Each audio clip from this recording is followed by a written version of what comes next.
Merci. Alors, nous poursuivons maintenant avec le député de Jean Talon. Bonjour.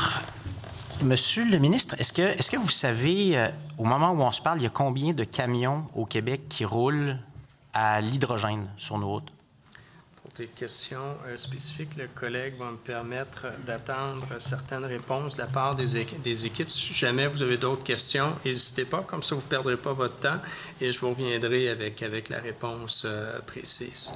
Très bien. Donc là, je comprends qu'il y a quelqu'un qui cherche la réponse. Je la pose parce que il y a un projet qui est actuellement en développement, c'est celui de TES Canada. Et je voudrais en parler parce que c'est un projet que votre gouvernement a mis de l'avant comme le modèle de l'avenir, notamment pour la transition énergétique. Et il a été qualifié par l'ancien ministre de l'Économie de projet magique. Je le cite entre guillemets. C'est un projet magique. Une partie de la production d'hydrogène est supposée donc servir au transport lourd. C'est pour ça que je pose la question. Donc, dans le document de projet de TES Canada, celui qui a servi à l'approbation du projet, on prévoit que dans un horizon à fort court terme, il va y avoir 2000 camions qui vont être propulsés par l'hydrogène fourni par TES Canada. C'est pour ça que je voudrais savoir, il y a combien de camions qui roulent à l'hydrogène actuellement au Québec? En fait, il faut savoir que le projet de TES va se développer sur un certain nombre d'années. Donc, ce n'est pas maintenant. D'ailleurs, il y a plusieurs autorisations là, qui sont à venir au niveau de ce projet-là. Donc, sur les 70 000 tonnes d'hydrogène produites, on estime là, qu'il y aurait 30 000 tonnes qui seraient vendues tel quel, alors qu'il y aurait 40 000 tonnes là, qui seraient transformées en gaz naturel renouvelable de troisième génération et qui pourraient notamment alimenter le réseau Énergir. Donc, ce n'est pas que pour le transport lourd. Oui. Bien, je serais vraiment curieux d'avoir votre réponse parce que c'est 2028. 2000 camions en 2028, ça s'en vient vite. En fait, c'est le souhait de l'entreprise, mais il n'est pas dit que l'entreprise va avoir les autorisations nécessaires pour débuter sa production pour 2028. Mais pour ce qui est du camionnage lourd, si on peut en parler abondamment, le dossier de l'hydrogène est un dossier que j'ai personnellement suivi là, au cours des dernières années. Et on a revu, en quelque sorte, le potentiel de cette forme d'énergie-là.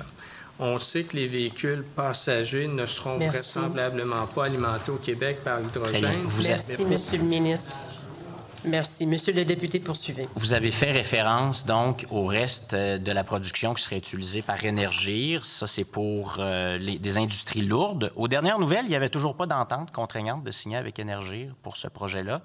Et Énergir s'était fait fort de le dire, qu'il y avait une lettre d'entente, mais pas d'entente contraignante. Est-ce que vous avez des nouvelles pour nous? Est-ce que ça a avancé?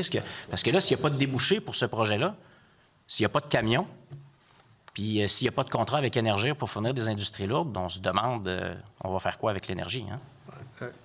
De l'énergie renouvelable, les besoins sont immenses, donc il n'y a pas d'inquiétude à y avoir à ce niveau-là, mais il faut y aller par étapes.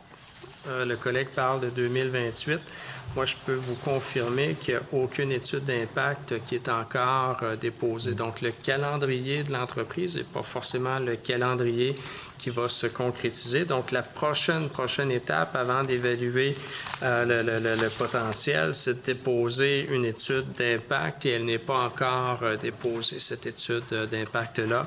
Mais l'hydrogène vert pour le transport lourd offre un réel potentiel, alors qu'il y a quelques années, on pensait qu'on viendrait répondre aux besoins notamment des véhicules passagers. On n'est plus là.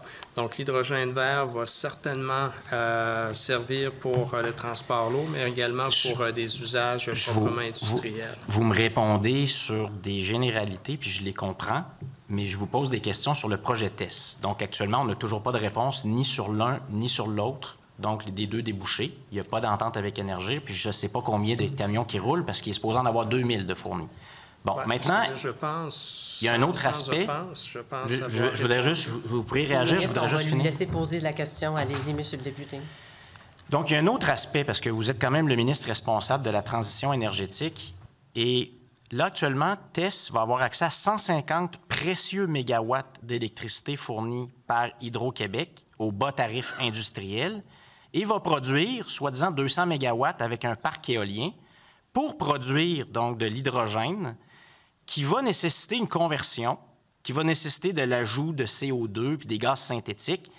Et il y en a qui estiment, des experts qui ont produit un rapport, qui estiment que la chaleur requise dans les fours et les chaudières va occasionner des pertes d'énergie d'énergie estimée de 62 à 73 %. Est-ce que vous avez évalué ces risques? Et moi, j'aimerais savoir, comme ministre, si vous trouvez que c'est le bon projet modèle pour vous de prendre de l'éolien puis des précieux blocs d'énergie pour produire de l'hydrogène avec des pertes potentielles très importantes sans connaître des débouchés actuellement, ni dans l'industrie lourde, ni dans le camionnage. Je fournis des réponses aux collègues. Reste à savoir s'ils veulent les recevoir, ces réponses-là. Il y a une séquence, il y a un ordre qu'il faut respecter. Si le collègue ne connaît pas la séquence, ça va me faire plaisir de la résumer. Il faut d'abord déposer une étude d'impact. Et cette étude d'impact-là n'a pas été déposée par le promoteur. Donc, il est normal qu'on n'ait pas certaines des réponses posées. Il faut y aller dans l'ordre. Et il y a un calendrier qui est souhaité par l'entreprise, mais il n'est pas dit que c'est le calendrier qui va se réaliser. Il faut déposer une étude d'impact. Ensuite, il y a des autorisations qui sont données. Et par la suite, on peut parler de réponses plus précises. Mais de façon générale, si on parle de généralité, ce que le collègue me reproche de faire, elles sont pertinentes, ces généralités-là. Sur papier, c'est un projet qui est intéressant. Maintenant, c'est au promoteur de faire la démonstration que ces perspectives sont réalisables. Mais oui, on a besoin d'une plus grande production d'hydrogène au Québec. Oui, il y a des débouchés qui sont souhaités par Énergir, qui sont développés par le secteur du transport également. Mais il faut y aller par étapes. La prochaine étape serait le dépôt par le promoteur et non pas par le ministère de l'Environnement d'une étude d'impact de son projet. Avec égard, Monsieur le ministre, c'est votre gouvernement qui avait fait du projet test votre projet modèle. L'ancien ministre de l'Économie qui en parlait tout le temps et qui disait que c'était la réponse à tous les enjeux de transition énergétique a même reproché aux partis d'opposition de poser des questions sur le projet test. Et nous, quand on vient ici pour vous poser des questions, vous n'avez pas de réponse sur le projet test parce que j'ai toujours aucune réponse sur les camions lourds. Je n'ai pas de réponse sur une entente avec Énergir. Je n'ai pas de réponse sur votre analyse de risque, que ça ne soit pas un projet de transition énergétique, que ce soit un projet de gaspillage d'énergie pour produire de l'énergie où il n'y a pas de débouché. Puis vous ne répondez pas à ces questions-là. Je n'ai pas besoin d'un cours sur le processus d'approbation des projets qu'on connaît.